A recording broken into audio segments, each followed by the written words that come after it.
Bago tayo magsimula sa ating istorya, makikisuyo muna ako sa inyo. Mag-iwan kayo ng komento kung taga saan kayo at anong oras ninyo ito pinapanood. Nakakatuwang isipin na sa iba't ibang sulok ng mundo, may mga pusong sabay-sabay na nakikinig, nakikiramay at umaasa sa bawat kwentong may sakit, tapang at hustisya.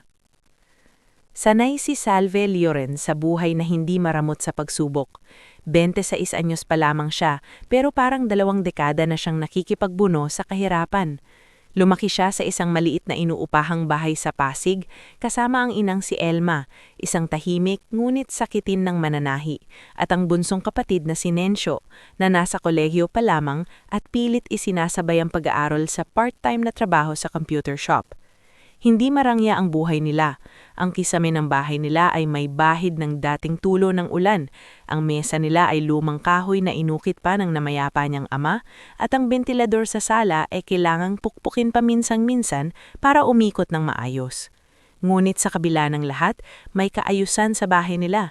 May init, may respeto, at may tahimik na pagmamahalan. Si Salve ang nagsisilbing haligi ng tahanan nila.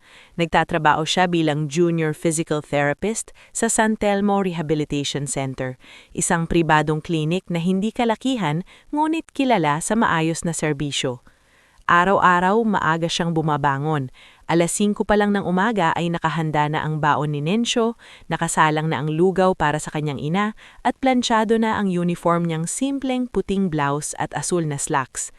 Kahit pagod, hindi mo makikitang padabog si Salve. Tahimik siyang kumikilos, parang babae na matagal nang natutong hindi umasa na may tutulong sa kanya. "Anak, wag mo nang ipilit na ikaw lagi ang sasalo," minsang sabi ni Elma habang nagtitimpla si Salve ng kape. Ngumiti lamang si Salve habang inaayos ang medicine organizer ng kanyang ina. "Ma, wala namang ibang sasalo kung hindi ako. Tsaka kaya ko pa."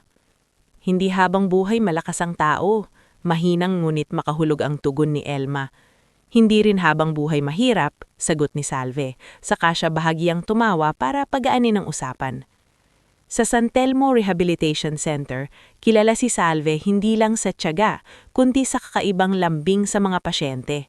May paraan siya ng paghawak sa nanghihinang braso, pag-angat sa paang hindi maikilos, at paghimok sa mga nawawalan ng pag-asa na para bang hindi trabaho ang ginagawa niya, kundi personal na pangangalaga. Kapag si Salve ang therapist, mas nakakakaya ng mga pasyente ang sakit ng exercise. Isa sa pinakamalapit sa kanya roon ay si Aling Digna, isang biyudang pasyente na nagpapagaling matapos ma-stroke. Madalas sabihin ng matanda na si Salve ang paborito niyang anak sa rehab. "Anak, pag yumaman ka balang araw, huwag mong kakalimutang dalawin ng mga tulad kong makukulit," natatawang sabi ni Aling Digna isang umaga habang dahan-dahan niyang ibinabaluktot ang mga daliri. "Kayo naman, Aling Digna, parang napakalayo pa nun," sagot ni Salve habang tinutulungan itong itaas ang braso. "Hindi malayo yun, ang bait ng tao, may balik yan. Minsan hindi agad pero may balik." Sa reception naman ay naroon si Yedra Salonga. Mabilis magsalita, mahilig sa chismis, ngunit mabuting kaibigan kay Salve. Siya ang kabaliktaran ni Salve sa ugali. Makulay, palabiro at mahilig magbigay ng unsolicited advice.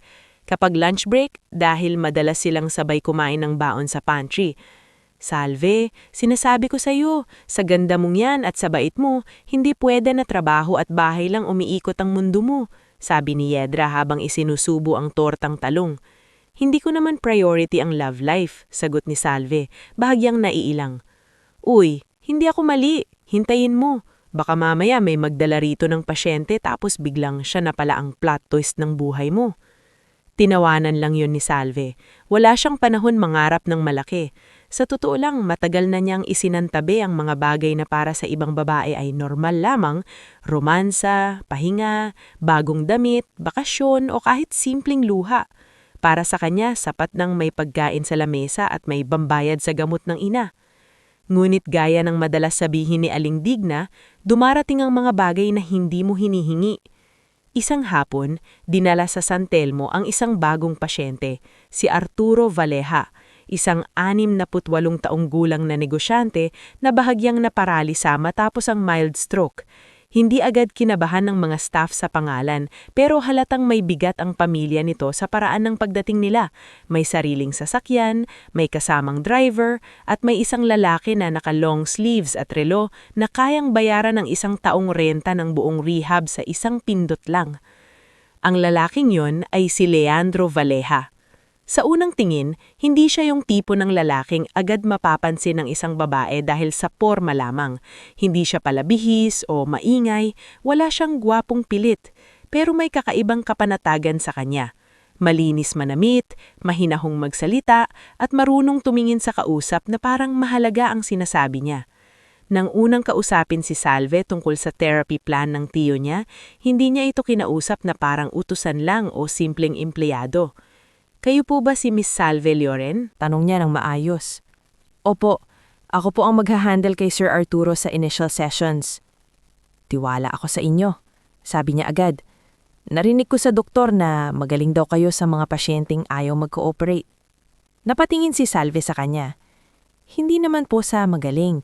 Minsan kailangan lang po talaga ng tiyaga. Bahagyang ngumiti si Leandro. Mas bihira ang may tiyaga kaysa sa may diploma. Simple lang ang usapang iyon, pero iyon ang unang pagkakataon sa matagal na panahon na may nagsalita kay Salve nang hindi siya minamaliit o ginagamit lang dahil sa kaya niyang gawin. Sa mga sumunod na linggo, naging regular si Leandro sa rehab center. Minsan siya mismo ang naghahatid sa tiyuhin niya. Minsan naman ay inaabutan niya si Salve ng kape kapag alam niyang hindi pa ito nagba-break. Hindi siya pamilit, hindi siya bastos, at hindi rin flirt na halata. Sa halip, lagi siyang tila may pag-iingat sa bawat kilos, na para bang alam niyang ang isang babaeng tulad ni Salve ay hindi basta-basta nadadala sa paporma.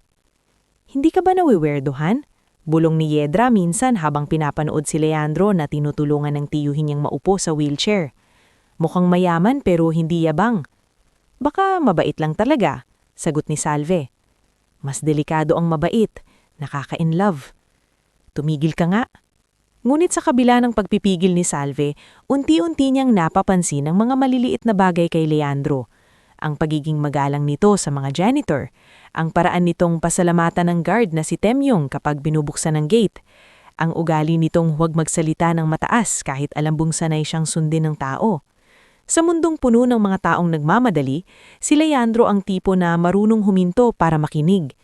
Hindi nagtagal, naging malapit din si Leandro kay Aling Digna, na tila natutuwa sa presensya ng binata. "Hoy, iho!" Tawag minsan ng matanda. "Kung liligawan mo yung therapist ko, siguraduhin mong hindi ka bulero." Halos mabilawkan si Salve sa iniinom niyang tubig. "Aling Digna!" Ngumiti lang si Leandro at agad na lumayo para kunin kunwari ang folder sa mesa. Ngunit narinig pa rin niya ang mahina ngulit masayang tawa ni Aling Digna at ang nakakaasiwang katahimikan ng sariling dibdib na biglang bumilis ang tibok. Pagkaraan ng ilang linggo, naglakas loob si Leandro na yayain si Salve magkape sa labas ng trabaho. Hindi mamahaling restaurant, hindi hotel lounge, kundi isang tahimik na kafe sa Kapitolyo na kilala sa masarap na ensayamad at hindi masyadong matao. Una ay tumanggi si Salve. Hindi dahil ayaw niya, kundi dahil hindi siya sanay sa mga ganoong paanyaya. Ngunit sa huli, pumayag siya, sa kondisyong pagkatapos ng trabaho at maaga lang dahil kailangan pa niyang umuwi sa ina. Sa gabing iyon, unang beses niyang nakita si Leandro hindi bilang bantay ng pasyente, kundi bilang isang lalaking marunong magbukas ng sarili. Ikinuwento nito ang tungkol sa pamilya nilang nasa negosyo, kahit hindi nito agad sinabing gaano kalaki ang impluwensya nila. Nabanggit nito ang mga responsibilidad sa kumpanya, ang presyon ng apelyido, at ang pagod ng laging may hinihilak ang inaasahan mula sa iyo. "At ikaw?" tanong ni Leandro habang marahang iniikot ang tasa ng kape. "Ano ang pangarap mo para sa sarili mo? Hindi para sa pamilya mo. Ikaw lang." Sandaling natahimik si Salve. Parang matagal na walang nagtatanong sa kanya niyon. "Gusto ko lang ng tahimik na buhay. Yung hindi ka nakakabahan pag may tumatawag kasi baka may babayaran na naman. Yung kaya kong pagalingin si mama. Yung makapagtapos si Nensyo. Tapos siguro kahit maliit na bahay na aming talaga." Ang liit pakinggan pero ang bigat niyan. Ngumiti si Salve. "Hindi kasi ako sanay na mangarap ng malaki." "Baka hindi ka lang nasanay na may taong handang mangarap kasama mo." Hindi sumagot si Salve, pero mula gabing iyon, may nagbago na sa loob niya. Hindi naging madali ang panliligaw ni Leandro. Hindi dahil marami siyang kalaban, kundi dahil si Salve mismo ang pinakamahirap kumbinsihin. Paulit-ulit niyang sinasabing magkaiba ang mundo nila, na ang mga lalaking tulad nito ay pwedeng makalimot kapag bumalik na sa sarili nilang antas ng pamumuhay, na baka isang araw, mapagod din nito sa mga problemang kasama niya. Ngunit hindi umatras si Leandro. Hindi rin siya nagmadali. Dinalaw niya si Elma sa bahay nila ng may dalang prutas. Kinausap si Nencio tungkol sa pag-aaral. At tinulungan pa si Temyong sa rehab nang mimsang bumigay ang baterya ng motor nito sa parking. Unti-unti, napalapit siya sa mundo ni Salve.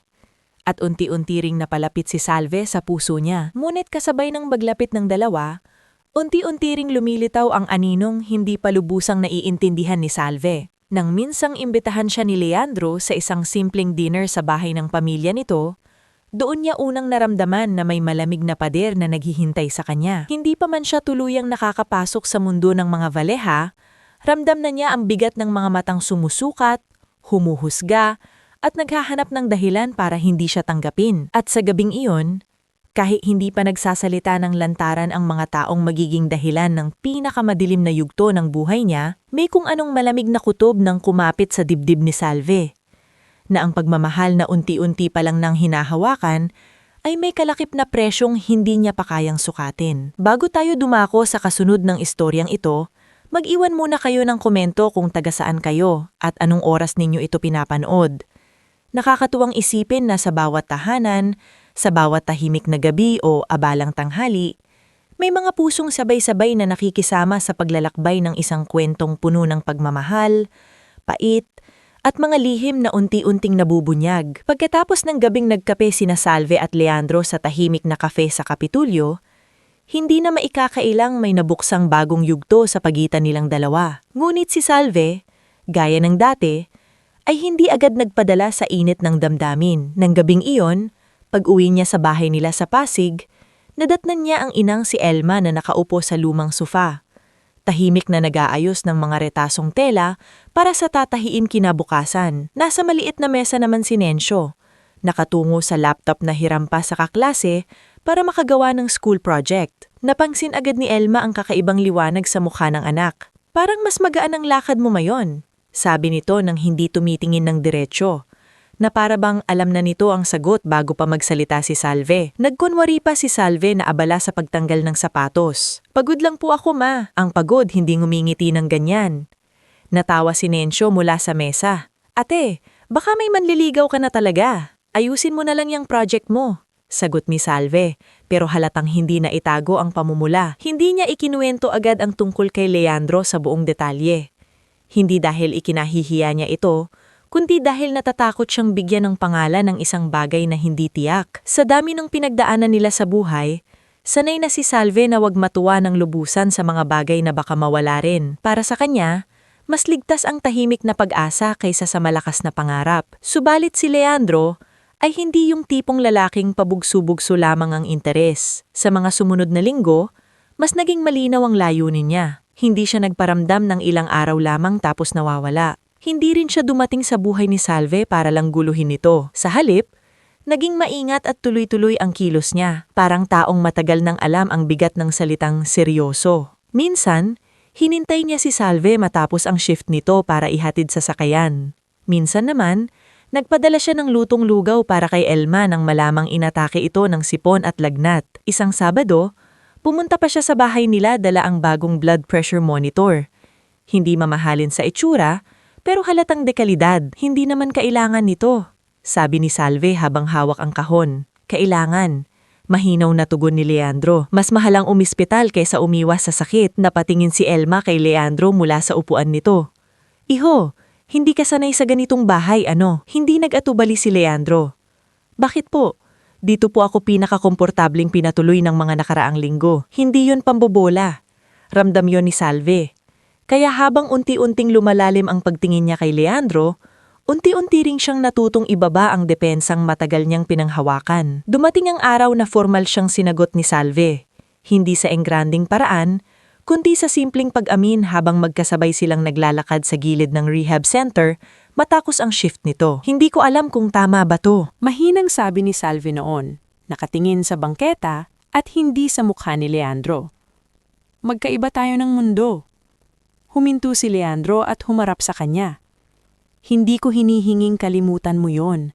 Ang hinihingi ko lang, subukan nating wag gawing hadlang. Tahimik si Salve ng ilang segundo bago siya tumango.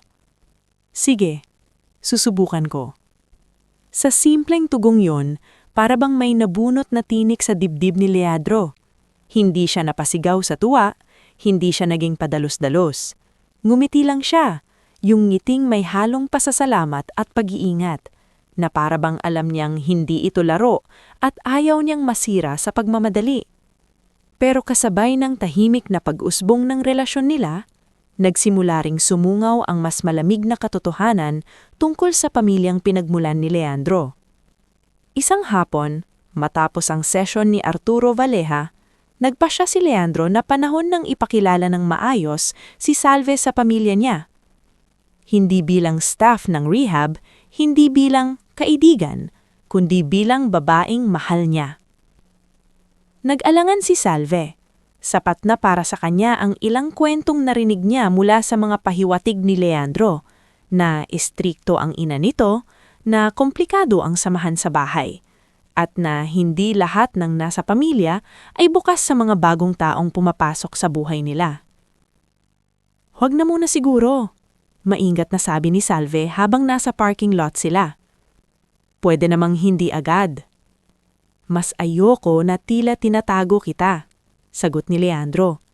"Hindi ka lihim, at lalong hindi ka dapat ikahiya." "Hindi naman sa akin nakahiya mo ako." "Alam ko," sabi ni Leandro, "pero gusto kong malinaw sa kanila kung sino ka sa buhay ko." Hindi agad nakasagot si Salve.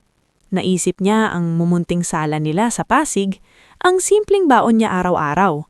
Ang mga sandalyas niyang paulit-ulit lang ang gamit sa trabaho at simba. Tapos maiisip niya ang pamilyang Valleja, na kahit hindi pa niya lubusang nakikilala, ay halatang nabubuhay sa mundong may sariling mga patakaran, sariling mga ngiti, at sariling paraan ng panlalait. Gayunman, pumayag siya. Ang hapunan ay ginanap sa ancestral house ng mga Valleja sa San Juan, isang lumang mansyon na na-renovate ng ilang ulit sa paglipas ng mga taon. Mataas ang gate, malawak ang garahe, at punong-puno ng mamahaling halaman ang harapan, na parang kahit mga dahon ay may disiplina. Nang bumaba si Salve mula sa kotse, parang nanikip ang dibdib niya sa laki ng bahay. Hindi siya natakot sa yaman. Ang kinatatakutan niya ay ang mga matang kalimitang kasama nito. Pagbukas pa lamang ng pinto ng pangunahing sala, bumungad agad ang lamig na karangyan ng loob. Malalaking chandelier, makintab na marmol, mga lumang painting, at mga muebles na halatang pinili hindi para maging komportable, kundi para ipaalala kung gaano kamahal ang bawat sulok. May isang kasambahay na tahimik na yumuko sa kanila. Sa di kalayuan ay nakita ni Salve ang isang matandang babae na nakaupo ng tuwid sa isang mahabang sofa, hawak ang isang manipis na tasa ng tsaa at nakatingin sa kanila na para bang sinusukat ang bigat ng presensya ng bawat papasok. Iyon si Doña Celestina Valleja. Katabi nito ang isang babaeng mukhang nasa late 30s na naka-cream silk blouse at perlas. Tuwid ang likod at halatang sanay tumingin ng mula ulo hanggang paa. Siya si Veronica Celdran Valleja, asawa ng panganay na anak ng Donya. Sa kabilang dulo naman ay naroroon si Myrel Valleja Santibañez, nakabihis ng mas bata at mas modernong sosyal, ngunit mas matalim ang mga mata kaysa sa ngiti. "Ma," sabi ni Leandro ng kalmado. Hindi agad nagsalita si Doña Celestina, dahan-dahan muna nitong ibinaba ang tasa sa mesa, saka tumingin ng diretso kay Salve. Hindi bastos sa lantaran, ngunit sapat ang lamig ng tingin para maramdaman ng isang tao na hindi siya talaga inaasahang maging komportable. "Siya pala," sabi nito. Sa wakas, mas maliit siya kaysa sa inaakala ko. Parang may nalamig na tubig na ibinuhos sa likod ni Salve, pero pinili niyang ngumiti at yumuko ng magalang. Magandang gabi po. Magandang gabi, tugon ni Doña Celestina, ngulit wala roong init. Lumapit si Veronica at bahagyang inilahad ang kamay, sapat lang para magmukhang sibilisado. Narinig na namin ang pangalan mo. Ikaw pala ang therapist ng Tito Arturo noon. Opo, sagot ni Salve. Interesting, sabi ni Myrel. Bahagyang nakangiti. Minsan talaga, sa rehab nagsisimula ang maraming bagay. Narinig yun ni Leandro at bahagyang tumigas ang panga, ngunit hindi siya nagsalita agad. Hinawakan lamang niya ng madahan ang likod ni Salve, isang tahimik na paalala na naroon siya. Dumating din ang iba pang nasa bahay. Nandoon si Dario, ang asawa ni Veronica, isang lalaking mukhang desente ngunit halatang mas pinipiling manahimik kaysa sumalungsad sa asawa. Nandoon din ang driver na si Berto na siyang sumundo ng ilang bisita at ang matandang kasambahay na si Seling na unang umabot ng malamig na tubig kay Salve nang mapansing medyo namumuputla siya. Sa hapunan, lalong naging malinaw ang pagkakaiba ng mundo ni Salve at ng pamilya ni Leandro. Hindi dahil sa kubiertos o pagkain. Marunong namang umangkop si Salve.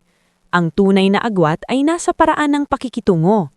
Bawat tanong ay tila simpleng usisa lamang sa unang dinig, pero may talim sa ilalim. Taga saan nga ulit ang pamilya mo? Tanong ni Doña Celestina habang dahan-dahang hinihiwa ang karne. Pasig po, malapit sa Pineda area, sagot ni Salve. Ah, sabi ng Doña. Masisikip na lugar. Tahimik lang si Salve. Ngulit si Mirel ay agad sumingit. May sarili ba kayong bahay roon? Mirel, malamig na saway ni Leandro. Ngulit ngumiti lang ang hipag. Nagtatanong lang naman. Umayos ng upo si Salve. Nangungupahan lang po kami ngayon, pero maayos naman po. Maayos, ulit ni Veronica. Parang tinitikman ng salita. Iba-iba talaga ang definisyon ng maayos. Sa ilalim ng mesa, bahagyang kinuyom ni Salve ang kanyang palad. Hindi siya bobo. Nararamdaman niya ang bawat tusok ng mga salitang iyon, ngunit pinili niyang huwag gumante. Ayaw niyang bigyan sila ng dahilan para sabihing bastos siya. Sa kabilang dulo ng hapag, pinapanood siya ni Doña Celestina na tila naghihintay kung saan siya bibigay. Ngulit si Leandro, ang unang napuno. Tama na, anya, hindi pa sigaw, pero sapat para manahimik ang lahat. Inimbitahan ko si Salve rito para makilala ninyo siya ng maayos, hindi para siya sa atin na parang aplikante sa posisyon. Sumandal si Doña Celestina sa upuan at marahang pinunasan ng labi. Leandro, walang nagsisiyasat. Natural lamang na gusto naming malaman kung sino ang babaeng pumapasok sa buhay mo. Kung gusto ninyong makilala siya, kausapin ninyo siya ng maayos. Paano kung ang concern namin, malamig na sagot ng Donya, ay hindi ugali niya, kung hindi ang magiging epekto niya sa'yo? Tahimik ang buong mesa. Maging si Dario ay hindi na gumalaw. Si Salve ay nakayuko lamang ng kaunti, hindi dahil sa hiya, kung hindi dahil sa bigat ng sitwasyon. Alam niyang ito ang unang gabing unang-una pa lang, pero dito na agad nasusukat kung gaano kahirap ang daraanan nila.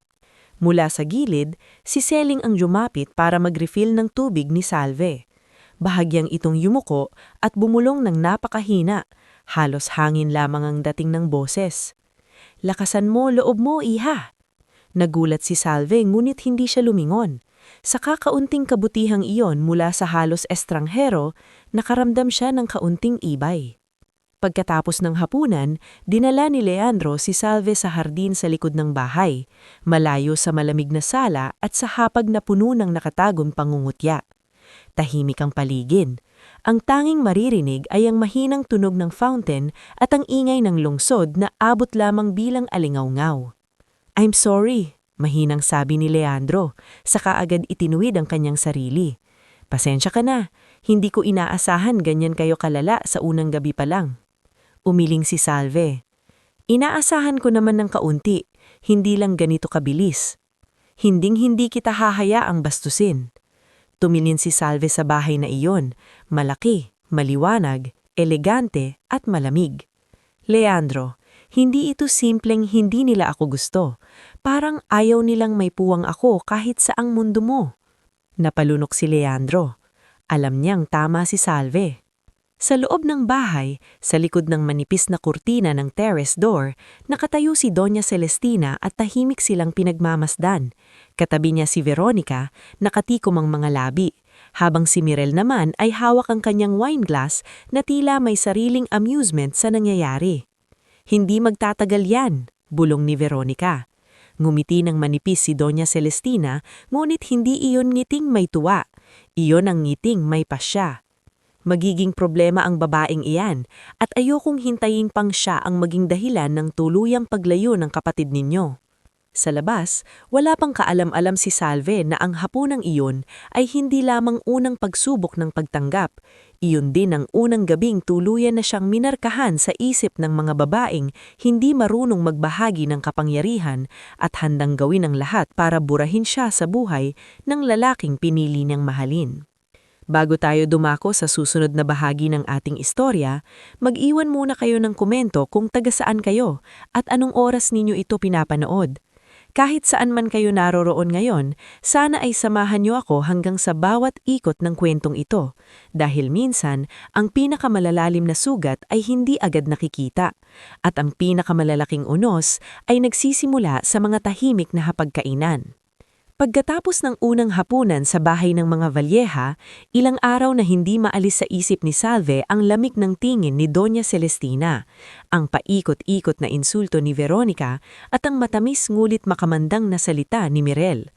Hindi siya imiyak pag-uwi niya ng gabing iyon, ngunit hindi rin siya nakatulog agad. Sa maliit niyang kwarto sa inuupahan nilang bahay sa Pasig, tahimik siyang nakahiga at nakatitig sa kisame habang unti-unting inuulit ng isip niya ang bawat tingin, bawat tanong, bawat pangmamaliit na binalot sa formalidad. Mula sa sala, naririnig niya ang mahinang ubo ni Elma at ang tunog ng electric fan na tila hirap ding makatulog. Katabilang higaan niya ay ang maliit na kahon ng natitirang ipon niya, kaunting emergency fund na ilang taon niyang inunti-unti mula sa sahod. Sa mga sandaling iyon, lalo niyang naramdaman ang agawan ng buhay nila at ng pamilya ni Leandro. Hindi dahil naiinggit siya, kung hindi dahil alam niyang sa mundong ito, ang mga tulad niya ay madaling yurakan at mahirap ipagtanggol. Kinabukasan, mas maaga pa sa karaniwan siyang pumasok sa San Telmo Rehabilitation Center. Ayaw niyang maubutan siya ni Yedra na halatang puyat. Ngunit gaya ng dati, mabilis makaramdam ang kanyang kaibigan. "Uy," sabi ni Yedra habang inaayos ang patient logbook sa reception. "Parang may gera kang dinaanan kagabi." "Parang gano'n na nga," mahinang sagot ni Salve habang inilalagay ang bag sa locker. "Sa bahay ng lalaki, no?" Mabilis na hula ni Yedra. Napahinto si Salve at tinignan siya. "Paano mo alam?" "Because I know that look. Yung tipong gusto mong sabihin na okay lang pero gusto mo ring magsuot ng helmet bago ka bumalik doon." Hindi napigilan ni Salve ang bahagyang tawa, pero agad din yung nawala. Hindi sila masaya para sa kanya. "Ay, hindi na bago yan sa mayayamang pamilya," sabi ni Yedra habang nakapamiwang. Ang problema, pag ganyang kaaga pa lang nilalason ka na nila ng tingin at salita, ibig sabihin, hindi simpleng ayaw lang nila sa'yo. May balak silang durugin ang loob mo ng paunti-unti. Tumahimik si Salve. Sapul siya sa sinabi ng kaibigan. Hindi nagtagal, dumating si Leandro sa rehab center para samahan si Tito Arturo sa therapy. Ngunit imbis na sa waiting area lang manatili gaya ng dati, hinintay niya si Salve sa maliit na garden bench sa gilid ng building pagkatapos ng session nito. Sa mukha pa lamang nito, ramdam na ni Salve na mabigat din ang dalang iniisip ng binata. "Hindi ka dapat nag-isa kagabi pag uwi," sabi agad ni Leandro nang makalapit si Salve. "Dapat hinatid kita sa bahay." "I was fine," tugon ni Salve, bagaman alam niyang hindi naman talaga. "Hindi ka okay." "Leandro," mahina niyang sabi saka naupo sa bench. "Hindi ko kasalanan na hindi nila ako gusto, pero hindi ko rin kasalanan kung natatakot ako sa ibig sabihin nun." Naupo si Leandro sa tabi niya, bahagyang nakahilig pasulong, nakatingin sa lupa imbes na pilitin siyang titigan. "I know." Hindi ito parang teleserye na isang confrontation lang magiging maayos na lahat. Pinilit ni Salve ang sarili na magsalita ng diretso. Yung nanay mo, hindi siya galit lang. Parang may pasya na siya laban sa akin kahit wala pa akong ginagawa. Tumahimik si Leandro. Mabagal na tumanggo si Leandro. Ever since bata ko, ganun na si Mama. Kapag may taong ayaw niya, hindi niya lang iiwasan. Guguluhin niya hanggang siya ang kusang lumayo. Napalingon si Salve sa kanya. At kaya mo bang labanan yon? Ngumiti si Leandro pero hindi iyon masayang ngiti. Kaya kong labanan. Ang tanong, kaya mo bang samahan ako? Hindi agad sumagot si Salve. Tahimik lang siyang huminga, saka dahan-dahang ibinuka ang palad niyang nakapatong sa kandungan. Walang sabi-sabing ipinatong doon ni Leandro ang kamay niya. Hindi mahigpit, hindi mapilit. Tahimik lang. Ngunit sapat iyon para maramdaman ni Salve na kahit gulo ang paligid, may isa pa ring tao na handang manatili. Sa mga sumunod na buwan, hindi bumilis ang takbo ng relasyon nila. Sa halip, mas naging maingat ito, mas seryoso at mas malalim. Unti-unting nasanay si Leandro sa pagbisita sa bahay ni Salve tuwing linggo ng hapon. Minsan ay may dala siyang pandesal at keso para kay Elma. Minsan namay, pinapakitaan siya ni Nencio ng mga ginagawang school presentation. Hindi mapagpanggap si Leandro sa bahay nila. Marunong siyang umupo sa monoblock chair na walang arte, kumain ng tuyo at sinangag ng walang reklamo, at makinig sa mga simpleng kwento ni Elma tungkol sa dating ama ni Salve. Pasensya ka na at ganito lang ang naihahain namin, minsan ay sabi ni Elma habang nagluluto siya ng munggo. Aling Elma, sagot ni Leandro habang nag-aabot ng plato kay Nencio. Sa totoo lang po, dito lang ako nakakakain nang hindi ako minamadali. Napatingin si Leandro sa kanya. Sa bahay ng mga Valeha, puro kutsara at tinidor na kumakalinsang sa mamahaling pinggan, puro mga tanong na may patibong, puro usapang negosyo at pangalan. Dito sa bahay nila, may gasera paminsan kapag mahina ang kuryente, may kapitbahay na malakas ang videoke at may sahig na kailangang punasan ulit kapag umulan. Ngunit dito, parang humihinga ng mas maluwag si Leandro. Doon unti-unting lumambot ang puso ni Elma para sa binata. Isang gabi, habang naguhugas ni Salve ng pinggan, lumapit ang ina niya at nagsalita ng marahan. Mahal ka ng lalaking yan. Napahinto si Salve. Ma, hindi ako bulag. Ang tanong ko, kaya mo bang mahalin ng buo ang taong galing sa mundong kayang manakit ng ganyan? Hindi agad sumagot si Salve, dahil yung mismo ang kinatatakutan niya. Samantala, sa kabilang paligid ng siyudad, lalong umiiting ang usapan tungkol sa kanya sa bahay ng mga Valeha. Hindi man siya direktang inaaway pa ni Doña Celestina sa puntong yun, malinaw na hindi tinatanggap nito yung Mrs. Merv. Lalong laging madalas ang pagbanggit ng pangalan niya sa mga usapan sa sala, sa hapagkainan, at maging sa mga family gatherings na hindi na iniimbitahan. Isang gabi, nagtipon-tipon sa wine room ng bahay sina Doña Celestina, Veronica at Mirelie.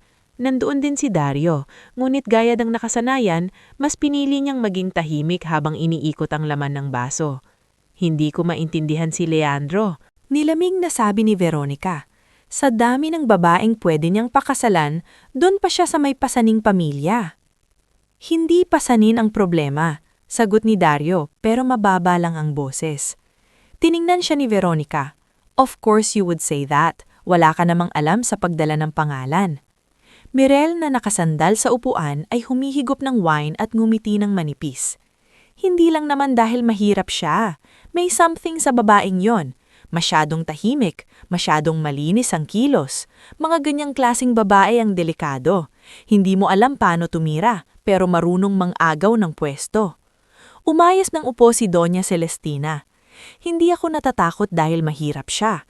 Maraming mahirap na marunong lumugar. Ang kinakatatakot ko ay ang epekto niya kay Leandro. Unti-unti nang lumalayo sa direksyon na gusto ko para sa kanya. Dahil ba gusto mong ipakasal siya kay Selina Recalde? Tanong ni Mirel. Bahagyang tumigas ang mukha ng Donya. Si Selina Recalde ay anak ng isa sa pinakamalalaking business ally nila. Maganda, edukada, sanay sa high society, at higit sa lahat, madaling itulak sa papel na gustong ipagawa ng isang pamilya. Higit pa roon, sagot ng Donya. Hindi tayo basta pamilya. May pangalan tayong inaalagaan, may negosyo, may mga kasunduan. Ang asawa ni Leandro ay hindi lang babae sa bahay. Isa siyang representasyon ng kung sino tayo. E paano kung seryoso si Leandro? Tanong ni Dario, na hindi rin alam kung bakit siya nagsalita pa. Lumingon sa kanya si Doña Celestina. Kung seryoso siya, mas maaga nating dapat pigilan. Hindi alam ni Salve ang eksaktong mga salitang iyon, ngunit ramdam niya ang bigat ng mga kilos ng pamilyang iyon. Nang magsimulang maging mas hayag ang relasyon nila ni Leandro, nagsimula ring dumami ang mga maliliit na pahiwatig ng pagmamaliit. May mga paanyayang biglang kinansila sa huling minuto. May mga bouquet na ipinadala raw mula sa anonymous well-wisher na may kasamang card na may linyang, "Hindi lahat ng pinto ay para sa lahat." Minsan naman, isang staff ng San Telmo ang nag-abot sa kanya ng mamahaling paper bag na iniwan sa resepsyon. Sa loob noon ay isang designer dress at isang maikling note, "For the next time you try to fit into our world, V." Nang mabasa iyon ni Salve, hindi siya agad umiyak. Sa halip, para siyang nilamig hanggang buto. Tahimik niyang ibinalik ang laman sa bag at inilagay sa locker. Doon siya madatnan ni Maureen Valles, ang istriktang head therapist na madalas hindi mapangiti. "Ano yan?" tanong nito. "Wala po," mabilis na sagot ni Salve. Mulit lumapit si Maureen, kinuha ang note at binasa. Tumaas ang isang kiray niya. Ganito na pala. Nahihiyang tumanggo si Salve. "Pasensya na po kung may nadadamay sa trabaho." "Hindi ka nakakahiya," diretsyo nitong sabi. "Yung mga babaeng may pera, pero walang breeding." Hindi inaasahan ni Salve ang pagtatanggol na iyon mula sa isang taong bihirang magpakita ng lambot. Mulit gaya ng sinabi ni Yedra noon, hindi lahat ng tahimik ay mahina at hindi lahat ng istrikto ay walang pakialam. Hindi nagtagal, nalaman ni Leandro ang tungkol sa dress at sa note. Galit na galit siya, ngulit gaya ng dati, pinili niyang hindi agad gumawa ng eksena ng walang plano. Sa halip, pumunta siya sa bahay nilang kinagabihan at kinausap ni Salve ng seryoso sa maliit na sala habang nasa kusina si Elma at tulog na si Nencio. "Huwag mong matakot magsabi sa akin kapag may ginagawa sila," sabi niya. "Huwag mo nang palakihin, baka mas lumala lang." "Lumalala nga! Leandro, ayokong maging dahilan ng digmaan mo sa pamilya mo." Biglang tumahimik ang binata, saka siya sumandal sa upuan. "Hindi ikaw ang dahilan, sila ang gumagawa ng dahilan." Nagtama ang mata nila. Sa unang pagkakataon mula nang magsimula ang relasyon nila, nakita ni Salve ang malalim na pagkapagod ng mukha ni Leandro. Hindi lamang bilang anak, kung hindi bilang lalaking kailangang pamiliin sa pagitan ng nakasanayan at ng tama. Ilang linggo pa ang lumipas at nagpasya si Leandro na gawin ng bagay na hindi niya na kayang ipagpaliban pa. Dinala siya ni Salve sa isang maliit mulit tahimik na chapel sa Antipolo, hindi para magpakasal, kung hindi para mag-isip ng malinaw. Pagkatapos nilang magsindi ng kandila, umupo sila sa likod ng simbahan habang hinihipan ng hangin ang mga dahon sa labas. "Pagod ka na ba?" tanong ni Leandro. "Hindi pa," sagot ni Salve, gaya man ramdam na ramdam niya ang bigat ng lahat. "Good," sabi niya, saka huminga ng malalim, "kasi ayokong umatras." Napatingin si Salve. "Mahal kita," diretsyo niyang sabi, walang paligoy-ligoy. Nanikip ang lalamunan ni Salve. Ilang segundo siyang hindi makasalita. Hindi dahil gusto niyang marinig ang mga salitang iyon, kung hindi dahil nang marinig na niya, alam niyang wala nang atrasan ng lahat. "Alam mo bang kapag ipinaglaban mo ako?" Mahinang niyang sabi, "Hindi sila titigil sa pangmamaliit lang." "Alam ko. At kapag pinili mo ako, baka tuluyan kang kalabanan ng nanay mo. Matagal ko nang alam na darating tayo roon." Tumingin si Salve sa sinde ng kandilang unti-unting nauubo sa altar sa harap nila. Sa loob ng mahabang panahon, unang beses niyang naramdaman na may isang taong hindi lamang basta pumipili sa kanya dahil mahal siya, kundi dahil naniniwala itong karapat-dapat siyang piliin kahit alam ang gulo na kasama nito. Ngunit sa kabilang dako ng lungsod, habang tahimik na binubuo ni Salve at Leandro ang kanilang mga pangako sa isa't isa, tahimik ding binubuo ng mga babae sa bahay ng mga Valleja ang sarili nilang pasya. Sa isang hapon, nadatnan ni Selling si Doña Celestina, Veronica at Miriel sa study room, nakasara ang pinto at mababa ang mga boses. Hindi niya man narinig ang lahat, may isang linyang malinaw niyang nasagap bago siya tuluyang lumayo. Kapag hindi kusang bumitaw ang babaeng yan, malamig na sabi ni Doña Celestina, kailangan nating siguraduhin na siya mismo ang mapapagod. At sa gabing iyon, sa ilalim ng tahimik na liwanag ng chapel at ng lumalalim na pangako ni Salve at Leandro, nagsisimula na palang humigpit ang anino ng pamilyang hindi marunong tumanggap ng pagkatalo. Bago tayo dumako sa kasunod na bahagi ng ating istorya, mag-iwan muna kayo ng komento kung taga saan kayo at anong oras ninyo ito pinapanood. Sa bawat lugar na naaabot ng kwentong ito, sana ay manatili kayo hanggang sa dulo. Dahil minsan, ang tunay na laban ng pag-ibig ay hindi nagsisimula sa pag-aamin, kundi sa araw na kailangan na itong panindigan laban sa buong mundong gustong humadlang. Matapos ang gabing magkasama sina Salve at Leandro sa maliit na chapel sa Antipolo, hindi na nanatiling lihim sa kanilang dalawa na may mabigat ng desisyong kailangang harapin. Hindi na sapat ang tahimik na panliligaw, hindi na sapat ang paghahatid sundo, at hindi na rin sapat ang mga simpleng pangakong binubulong sa pagitan ng mga araw na pilit nilang pinakakalma. Ang relasyon nilang dati ay tila maingat na apoy lamang sa sulok, ngayon ay kailangan ng maging ilaw na handang makita ng lahat, kahit pa may mga taong gustong patayin iyon. Sa mga sumunod na linggo, lalong naging malinaw ang pagbabago kay Leandro. Dati-rati, bagamat ipinagtatanggol niya si Salve, may bahagi pa rin ng pagkilos niya na tila sinusubukan pa ring hindi tuluyang mabasag ang manipis na pisi na nagdudugtong sa kanya sa ina niyang si Doña Celestina. Ngunit matapos niyang maramdaman ang tindi ng mga patama, mga panlalait at mga paninindak na unti-unting ibinabato kay Salve, may kung anong tumigas sa kanya. Hindi iyon yabang, hindi rin basta rebelding anak. Iyon ay anyo ng lalaking sa wakas ay malinaw nang nakikita kung saan siya dapat tumayo. Isang umaga, dinalaw niya si Salve sa bahay nila sa Pasig nang walang paunang sabi. Nasa maliit na bakuran noon si Salve, nagsasampay ng puting uniporme niyang bagong laba. Huminto si Leandro sa may gate, nakatitig lamang muna sa kanya na para bang hinuhugot sa isip ang mga tamang salitang gagamitin. "Bakit ang aga mo?" tanong ni Salve nang napansin siya. "May sasabihin ako," sagot niya. Bahagyang kinakabahan si Salve, kilala niya ang mukha ni Leandro kapag may dalang mabigat na desisyon. Ibinaba niya ang hawak na batya at pinapasok ito sa maliit nilang sala. Nandun din si Elma, naghihiwa ng gulay para sa tanghalian, at Nensyo na bagong gising at hindi pa maayos ang buhok. "Hindi ba?" tanyong agad ni Elma. Umiling si Leandro ngulit hindi agad na upo. Sa halip ay tumayo siya sa harap nila na barabang humaharap sa isang pagdinig. "Wala pong problema, pero ayokong patagalin pa." Huminga siya ng malalim at tumingin kay Salve. "Magpapakasal tayo." Halos hindi agad nakahiga si Salve. Si Nensyo ay natahimik at napatitig sa binata. Maging si Elma ay napahunto sa paghiwa at napababa ang kutsilyo sa chopping board.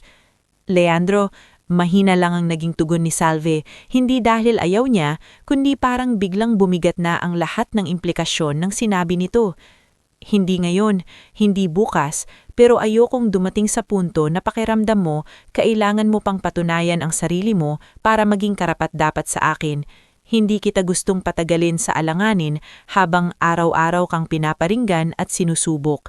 Napatingin si Elma sa anak niya, saka kay Leandro. "Iho, hindi biro ang sinasabi mo." "Alam ko po, kaya nga po ako nandito. Hindi ko po ito sinabi sa restaurant, sa kotse o kung saan man. Dito ko po gustong sabihin dahil ito ang bahay niya at gusto kong ipakita na hindi ko siya gustong ilabas sa mundo niya lalong para dalhin sa gulo. Gusto ko siyang pakasalan dahil siya ang gusto kong makasama sa anumang gulo." Tahimik si Salve. Hindi siya yung tipong babaeng mahilig sa malalaking esena. Ngunit sa mga sandaling iyon, unti-unting sumisikip ang lalamunan na. Hindi siya kinikilig sa paraang pangdalaga. Mas mabigat pa roon ang nararamdaman niya. Takot, pag-asa, At ang sakit ng pag-alam na kapag tinigap niya ang alok na iyon, hindi na simpleng panliligaw ang haharapin niya, kundi isang digmaan na may pangalan, yaman at kapangyarihan sa kabilang panig. Alam mong lalala to, mahina niyang sabi. Alam ko. Alam mong maaaring kalabanin ka ng pamilya mo. Matagal na nila akong kinakalaban sa paraang gusto nila akong kontrolin. Leandro. Lumapit siya at hinawakan ng 2 kamay ni Salve. Ikaw ba? Gusto mo ba? Ilang segundo siyang hindi nakasagot. Tumingin siya sa ina, na tahimik lamang ngulit may lungkot at pag-aalala sa mga mata. Tumingin siya kay Nencio, na bagamat bata pa, ay halatang naiintindihan na hindi ordinaryong kasal ang pinag-uusapan. Sa huli, bumalik ang tingin niya kay Leandro. Oo, mahinang sabi ni Salve, pero natatakot ako. Hindi numiting ng malaki si Leandro. Sa halip, marahang tumanggo siya na parabang iyon mismo ang pinakamakatotohanang sagot na maaari niyang marinig. Ako rin, pero gusto pa rin kita. Doon na pumatak ang unang luha ni Salve. Hindi naging enggrande ang paghahanda ng kasal. Sa totoo lang, iyon ang lalong ikinagalit ni Doña Celestina nang malaman ang balita. Hindi sa malaking selebrasyon sila tumutulok, kundi sa katotohanang hindi sila hiningan ng pahintulot. Nang ipinaalam ni Leandro sa ina ang balak niyang civil wedding muna, nasusundan na lamang ng maliit na pagtitipon, halos yumanig ang katahimikan sa study room ng ancestral house. Hindi ka magpapakasal sa babaeng iyon ng parang wala lang, malamig na sabi ni Doña Celestina.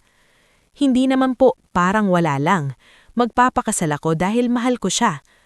Hindi sapat ang pagmamahal sa antas ng buhay na meron ka.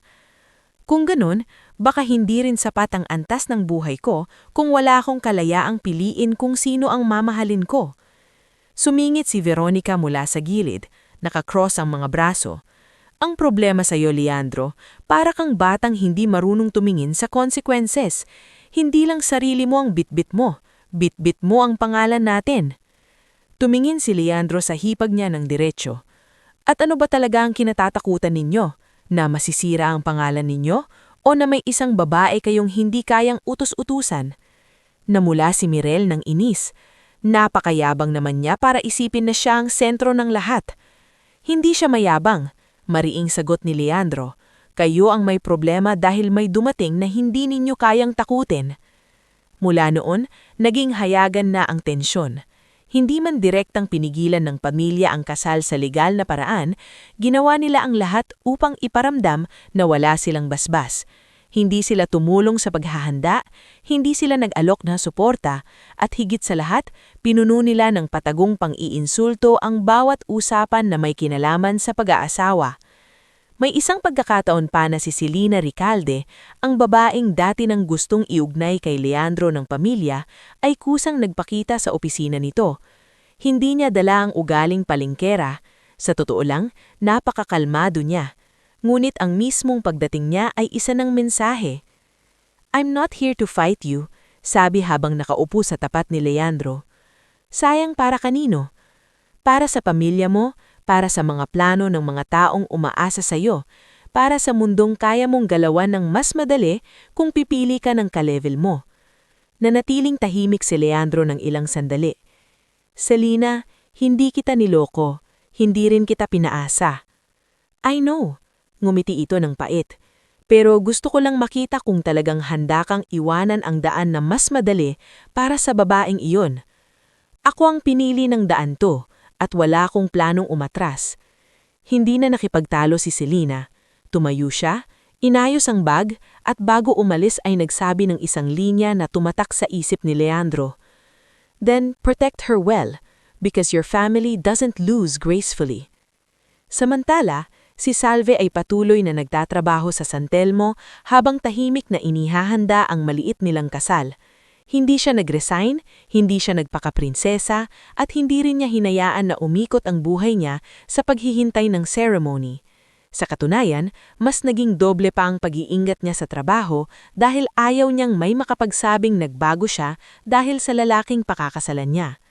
Naging abala rin si Yedra sa pag-aayos ng ilang simpleng detalye para sa magiging munting salusalo pagkatapos ng civil wedding. Aba, ako na talaga ang unofficial maid of honor mo, sabi ni Yedra habang abala sa paghahanap ng murang flower supplier online. Hindi pa nga sure kung anong isusuot ko. Sagot ni Salve. Simple lang pero maganda ka. Problema na nila yon kung hindi nila matanggap. Maging si Maureen Valles na dati laging formal lamang sa kanya ay hindi nakatiis at minsang lumapit sa locker room para mag-abot ng maliit na kahon. Ano po ito? Tanong ni Salve. Buksan mo sa bahay, sabi lang ni Maureen. Pag-uwi niya, doon niya nakita na nasa loob pala nito ang isang pares ng simpleng pearl earrings at isang handwritten note. Hindi kita kinukonsinte sa gulong pinapasok mo, pero naniniwala akong hindi ka marupok. Maureen. Napangiti si Salve habang hawak ang note. Sa dami ng panghuhusga sa paligid, may mga mumunting anyo rin pala ng suporta na hindi niya inaasaran. Dumating ang araw ng kasal nang hindi magarbo ngunit maayos. Isang maliit na bulwagan sa City Hall, ilang pamilyar na muka, at simpleng puting damit para kay Salve na tinulungan siyang tahiin ni Elma mula sa magandang tela na bigay ni Yedra. Hindi designer, hindi mamahalin, ngunit malinis at bagay sa kanya. Si Leandro naman ay nakabarong na ipinatahi ng simple. Naroon sina Elma at Nencio, si Yedra na halos maiyak sa excitement, si Maureen na kunwari seryoso pa rin, si Aling Digna na ipinilit pang dumalo sa wheelchair, si Tito Arturo Baleha na tahimik ngunit masaya para sa pamangkin, si Berto na tahimik lang sa likod, at si Seling na nagkunwaring napadaan lang pero halatang sinadya. Wala roon si Doña Celestina, wala rin sina Veronica at Mirel. Habang binibigkas ang mga pangakong dapat nilang ulitin, nanginginig ng bahagya ang kamay ni Salve. Ngunit nang hawakan ni Leandro ang daliri niya para isuot ang singsing, parang unti-unting nawala ang ingay sa paligid. Hindi man kumpleto ang mga tao, hindi man marangya ang lugar, buo ang pasya ng lalaki sa harap niya. Pagkatapos ng seremonya, sa labas ng City Hall, habang kumukuha ng litrato sina Yedra at Nencio gamit ang lumang cellphone at borrowed camera ni Kix, may dumating na itim na sasakyan. Bumaba roon ang driver ng ancestral house at nag-abot ng isang puting sobre kay Leandro. Walang pangalan, walang pirma sa labas. Binuksan ni Leandro iyon at sa loob ay isang maikling sulat mula sa ina niya. Kung pinili mong ituloy ito, huwag mong asahang madali ang magiging buhay ninyo.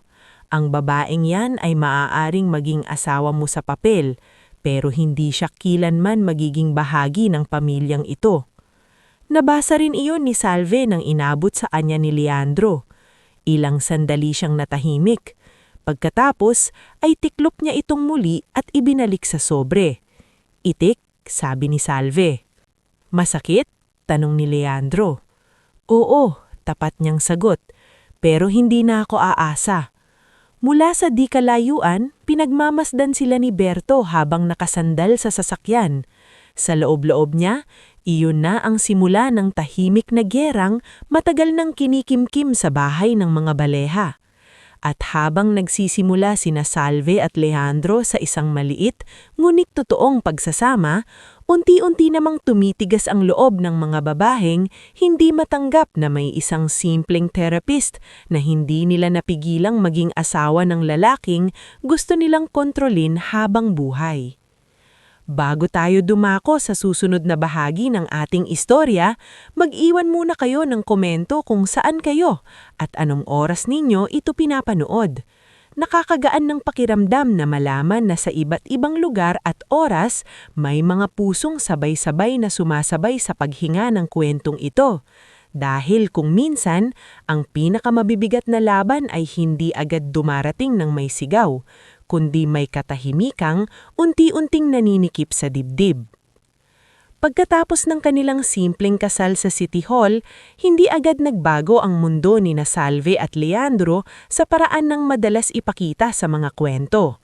Walang biglang paggagaan ng lahat, walang himalang biglang nagpatahimik sa galit ng mga baleha at lalong walang malaking pagsalubong mula sa pamilyang mariing tumanggi sa kanilang pagsasama. Ang nagbago lamang ay ito. Legal nang mag-asawa sina Salve at Leandro at dahil doon, mas lalong naging malinaw sa lahat kung sino ang pinili ng lalaki. Iyon din ang dahilan kung bakit mas lalong tumalim ang pananahimik ng kabilang panig. Tumira ang mag-asawa sa isa sa mga townhouses ng Valleja Holdings sa isang tahimik na compound sa Mandaluyong. Hindi ito kasing laki ng ancestral house sa San Juan, ngunit maayos, pribado, at sapat para sa panibagong simula. May maliit na sala, malinis na kusina, 2 kwarto sa itaas at isang balcony na tanaw ang ilang punong akasya sa kabilang kalsada. Para kay Salve, malaking bagay na yun, hindi dahil sa mahalang lugar, kundi dahil sa unang pagkakataon sa buhay niya, nasa bahay siya na hindi siya nangungupahan sa awa ng ibang tao. Ngunit hindi niya itinuring na panalo ang paglipat nila roon. Sa isip niya, isa lamang iyong hakbang sa panibagong yugto na kailangan pa ring pagtrabahuan. Sa unang umaga nila sa townhouse, maaga pa ring nagising si Salve. Sanay na ang katawan niya sa disiplina ng dating buhay. Bago pa bumangon si Leandro, nakapagsaing na siya, nakapagprito ng itlog, at nakapagluto ng simpleng ginisang kamatis para sa almusal. Nang bumaba si Leandro sa hagdan, bahagya pa itong antok at nakabukas ang ilang buton ng pambahay na polo. Akala ko nasa panaginip ako.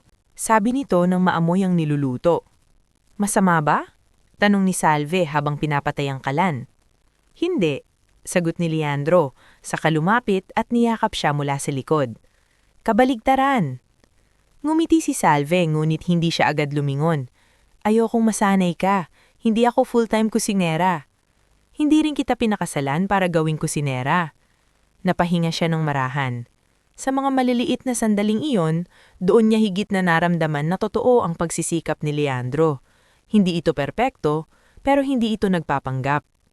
Nagpatuloy si Salve sa pagtatrabaho sa San Telmo Rehabilitation Center, kahit ilang beses na siyang sinabihan ni Leandro na pwede naman siyang magpahinga muna habang nag-a-adjust sila. Ngulit ayaw niya. Para sa kanya, hindi siya dapat mabuhay na parang umiikot na lang sa apelyido ng asawa niya ang halaga niya. Nag-asawa lang ako, hindi ako tumigil maging ako. Sabi niya minsan kay Leandro habang pareho silang nag-aayos para sa araw na iyon. At yun mismo ang gusto ko sa'yo, tugon nito. Ngunit sa likod ng maliliit nilang tagpong maayos, may mga bagay na hindi maikakailang kasabay na gumagalaw. Nasa payroll pa rin ng kumpanya si Leandro. May bahagi pa rin siya sa ilang operasyon ng pamilya at bagaman hindi na siya araw-araw sa ancestral house, hindi ibig sabihin noon ay ligtas na sila sa impluensya ni Doña Celestina.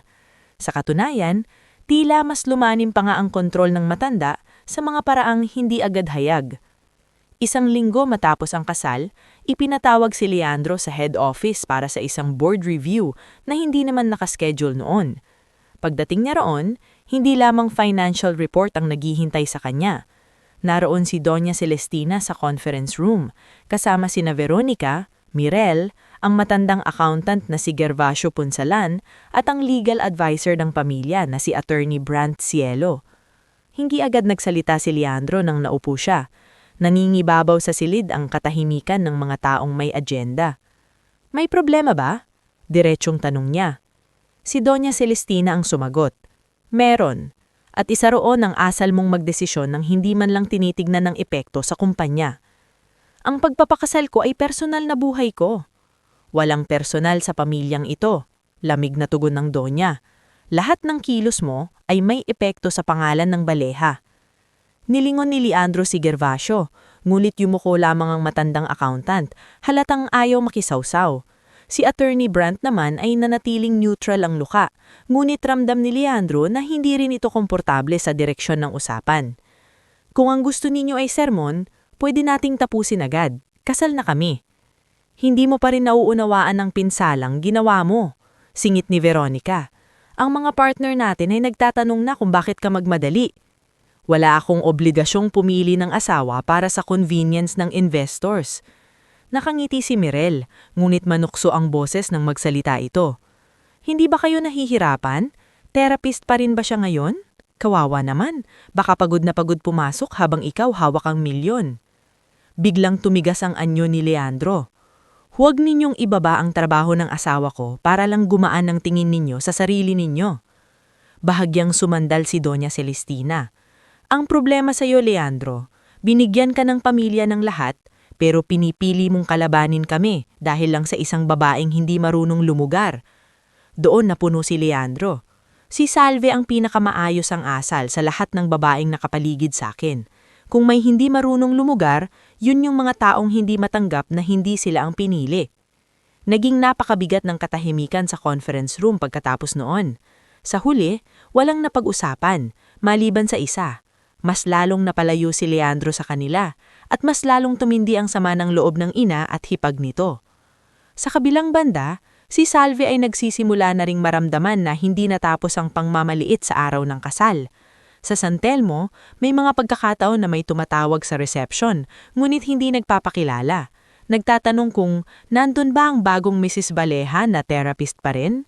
Minsan naman ay may delivery na bulaklak na walang card. Ngunit nang sinurian ni Yedra ang ilang natirang piraso ng papel sa ilalim ng kahon, doon nila nakita ang maliit na logo ng isang boutique hotel kung saan madalas mag-high tea sina Veronica at Mirel. Hindi sila titigil. Bulong ni Yedra abang nakasandal sa reception counter. Alam ko, sagot ni Salve tahimik pero malinaw. Natatakot ka? Tumigil si Salve sa pag-aayos ng patient folders. Matagal bago siya sumagot. Natatakot, pero mas ayokong mabuhay na parang may atraso ako dahil minahal ako. Lalong humanga si Yedra sa kaibigan niyang iyon. Hindi ito maingay, hindi ito palaban sa salita, pero may tibay itong hindi mo agad mapapansin hanggat hindi sinusubok. Isang Sabado, inimbitahan si Salve at Leandro ni Tito Arturo para sa isang simpleng tanghalian sa kondo nito sa Ortigas. Naroon din si Aling Digna na ngayon mas maayos na ang paggalaw, si Maureen Valles at maging si Berto na siyang naghatid ng ilang dokumento mula sa head office. Naging magaan ang tanghali. Sa unang pagkakataon pagkatapos ng kasal, nakahinga ng maluwag si Salve sa piling ng mga taong hindi siya tinitingnan bilang pagkakamali. Habang kumakain, tinapik ni Tito Arturo ang baso niya at tumingin kay Salve. Iha, pasensya ka na sa pamilya naming maingay ang apelido pero kulang sa katahimikan. Napangiti si Salve. Hindi niyo po kailangang humingi ng sorry para sa kanila. Hindi, sagot ng matanda.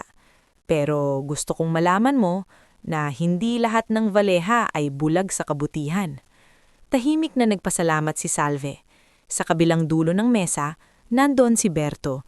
Tahimik lang na kumakain. Ngunit maya-maya, nang tumayo si Salve para kumuha ng tubig sa kusina, sinundan siya nito para tulungan. Ma'am, mahina nitong sabi, na tila sanay pa ring gumalang ng husto. Mag-iingat po kayo. Napalingon si Salve. Bakit, Kuya Berto? Nag-alanganin ito. Wala naman pong direkto, pero sa bahay, hindi maganda ang usapan. Anong usapan? Tumingin muna si Berto sa pinto bago muling nagsalita. Ang sabi lang po ng Donya, hindi daw pwedeng tuluyang mapalayo si Sir Leandro sa kanila, at kayo raw po ang dahilan kung bakit nagiging suwail siya. Naging malamig ang pakiramdam ni Salve. Hindi iyon bago sa pakiramdam, pero iba kapag galing sa isang taong nakaririnig mismo sa loob ng bahay na iyon. May balak ba sila? Maingat niyang tanong. Huwag naman sanang umabot doon, sagot ni Berto. Pero sina Ma'am Veronica at Ma'am Mirel, parang hindi lang salita ang gusto nilang gawin. Kaya mag-iingat po kayo, lalo na kapag may paanyaya o biglang paglalapit. Baon ni Salve ang babalang iyon pag uwi nila. Hindi niya agad sinabi kay Leandro dahil ayaw niyang sumiklab na naman ang galit nito. Ngunit ng gabing iyon, habang magkatabi silang nakaupo sa balcony at umiinom ng tahimik na tsaa, hindi na niya napigilang ilabas ang bigat sa dibdib. Sa tingin mo ba, Dahan-dahan niyang sinimula. Darating ang araw na hindi na lang salita ang ibabato nila sa akin. Napahinto si Leandro. Salve, may nangyari ba? Wala pa, pero may kutob na ako. Mahigpit ang naging hawak ni Leandro sa tasa. Salve, sabihin mo sa akin. Ikinuwento niya ang sinabi ni Berto. Hindi siya nagdagdag, hindi siya nagkulang. Tahimik na nakinig si Leandro. Ngunit habang tumatagal ay unti-unting tumitigas ang panga nito. Hindi na ito normal, sabi nito sa wakas. Matagal nang hindi normal. Dapat pala noon pa kita inilayo ng mas malayo. Hindi naman ako bagay na inililipat lang. Mahinang sagot ni Salve. At kahit mabigat ang usapan, ay napatingin sa kanya si Leandro ng may pag-unawa. Oo, sabi nito. Pero asawa kita. Kapag may nararamdaman kang masama, sasabihin mo agad sa akin, kahit gaano kaliit. Tumanggo si Salve. Ngunit sa loob-loob niya, alam niyang ang masamang kutob ay hindi na maliit. May hugis na ito, may pangalan, at may mga matang sanay manlamig. Lumipas pa ang ilang buwan, dumaan ang Pasko at bagong taon nang wala pa ring pakikipagbati mula sa kampo ng mga Valeha. Sa halip, lalong lamang naging malayo ang lahat. Ngunit sa kabila nito, may unti-unting gumagandang bahagi sa buhay ni Salve. Naging maayos ang kalagayan ni Elma dahil natutulungan na nila ito sa maintenance medicine. Nakatapos ng isang mahalagang semester si Nencio nang hindi nangangamba sa matrikula. At sa San Telmo, inalok ni Maureen ang mas malaking responsibilidad ni Salve bilang lead therapist sa bagong stroke recovery unit. Ayaw kong tanggapin mo to dahil kailangan mo ng pera, sabi ni Maureen sa kanya sa opisina. Gusto kong tanggapin mo dahil kaya mo. Ngumiti si Salve, at sa unang pagkakataon matapos maging asawa ng isang Valeha, may naramdaman siyang pag-asa na hindi konektado sa apelyido ng lalaki. Kanya iyon, pinaghirapan niya. Ngunit habang unti-unting gumaganda ang buhay ng babae, iyon din ang lalong hindi matanggap ng mga taong gustong makita siyang mabura. Sa ancestral house sa San Juan, isang gabi ay muling nagtipon sina Doña Celestina, Veronica at Mirel sa study room. Wala si Dario at wala ring ibang saksi maliban sa mga pader na sanay ng kumubli sa mga usapang may lason. Hindi umubrang pag-ignore, sabi ni Veronica, hawak ng wine glass na halos hindi niya iniinom. Lalong kumakapit. Masyadong tahimik ang babae. Ang hirap sirain ng babaeng hindi pumapatol, dagdag ni Mirel. Tumingin si Doña Celestina sa dilim sa labas ng bintana. Kung hindi siya kayang paalisin ng pangmamaliit, kailangan nating gumawa ng mas matinding dahilan para siya mismo ang bumitaw. Nanlamig ang hangin sa silid. At paano mo gagawin iyon? Tanong ni Mirel. Ngayon ay mas mababa ang boses. Hindi agad sumagot ang Donya. Ngunit nang magsalita ito, malamig at malinaw ang bawat salita. Sa susunod na lalapit tayo sa kanya, hindi na iyon para lang magsalita. At sa mismong gabing iyon, habang payapa nang natutulog si Salve sa townhouse at nakahawak si Leandro sa kamay niya na para bang gusto siyang protektahan kahit sa tulog, may mga isip sa kabilang panig ng siyudad na tuluyan ng tumawid mula sa galit papunta sa pasyang wala ng atrasan.